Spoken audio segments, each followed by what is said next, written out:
ஊர்ல முதல்வர் ஒருத்தர் இருக்காரு. அவர் என்ன பண்ணுவாருன்னா, விவசாய நிலத்துல சிமெண்ட் போட்டு நடப்பாரா, ரோடா போய் டீ குடிப்பாராம், இருளர் பொண்ணு வீட்டுல போய் நடிப்பாராம், நரிகரவர் பொண்ணுட்ட வீடியோ கால் பேசுவாராம், துபாயில கோட்டு சுட்டு போட்டு முதலீட்டையும் பறிப்பாராம். இவ்வளவு ஏன், தான் சொந்த கட்சிக்காரன் இருப்புக்கு போகும்போது கூட சிவப்பு கம்பளம் விரிப்பாராம். இது எல்லாத்தையும் போட்டோ சுட்டு வச்சு படமும் முடிப்பாராம். குடிச்சிட்டு கேப்பாராம், எனக்கு எதுக்கு விளம்பரம்?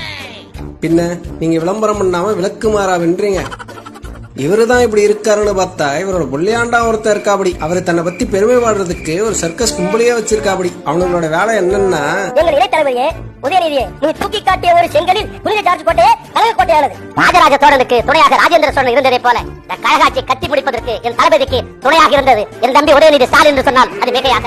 ஆர்வீர் உதயநிதி அவர்களே, நீங்கள் நடித்ததோ கெத்து, நீங்கள் தான் தமிழ்நாட்டின் சொத்து. வில்லேந்தி 1000 பேர் களத்தில் நின்றாலும் இனிமையான சொல்லேந்தி வென்று வரும் எங்கள் சின்னவரே. இவரே எழுதி கொடுத்து வாசிக்க சொல்வாராம். அப்புறம் இவரே என்ன அப்படியெல்லாம் கூப்பிடாதீங்கன்னு சொல்லிட்டு தனக்குத்தானே ஒரு பேரையும் வச்சுக்குவாராம். இதையெல்லாம் பார்க்கும்போது உங்களுக்கு ஒரு படத்தோட சீன் ஞாபகத்துல வருது இல்ல? அந்த நாய் கொடுக்கிற அல்ப காசுக்காக பாரு நம்ம உடம்புல எவ்வளவு வெட்டு வாங்க வேண்டியதா இருக்குது.